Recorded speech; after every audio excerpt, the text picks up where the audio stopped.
بسم اللہ الرحمن الرحیم۔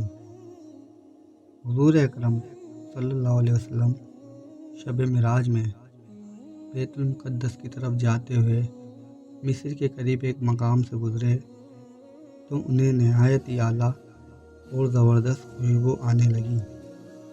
آپ صلی اللہ علیہ وسلم نے حضرت جبریل علیہ السلام سے پوچھا کہ یہ خوشبو کیسی ہے؟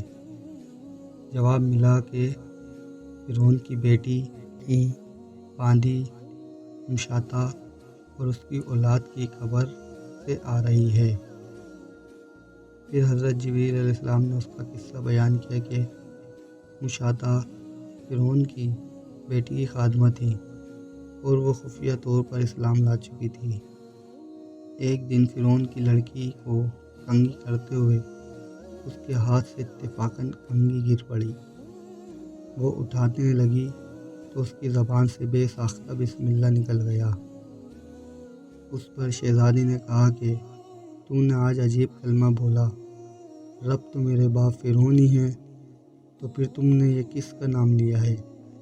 اس نے جواب دیا، فرعون رب نہیں بلکہ رب وہ اللہ ہے جو مجھے اور تجھے اور خود فرعون کو روزی دیتا ہے۔ شہزادی نے کہا، اچھا تو میرے باپ کے سوا کسی اور کو اپنا رب مانتی ہے؟ اس نے جواب دیا، ہاں میں تیرا اور تیرے باپ سب کا رب اللہ تعالیٰ ہی ہے۔ شہزادی نے اپنے باپ سے کہلوایا۔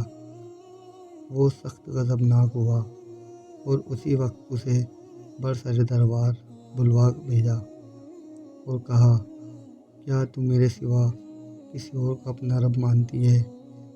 اس نے کہا کہ میرا اور تیرا رب اللہ تعالیٰ ہی ہے جو بلندیوں اور بزرگی والا ہے۔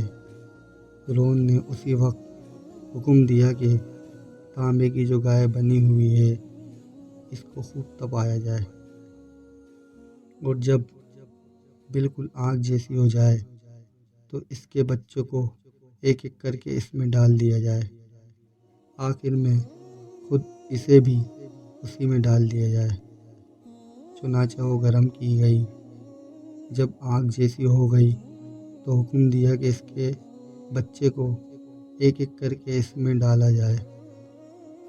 اس نے کہا، بادشاہ ایک درخواست میری بھی منظور کرو، وہ یہ کہ میری اور میرے ان بچوں کی ہڈیاں ایک ہی جگہ ڈال دینا۔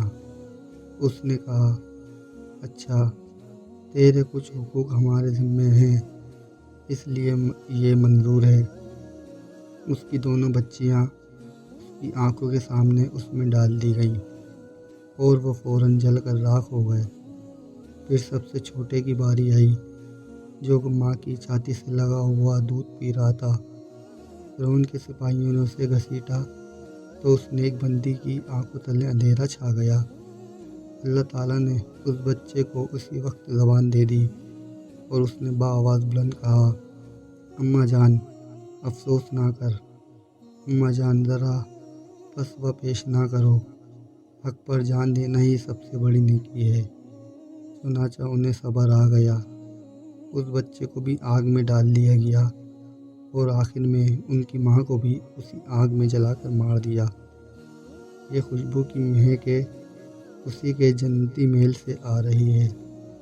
سبحان اللہ۔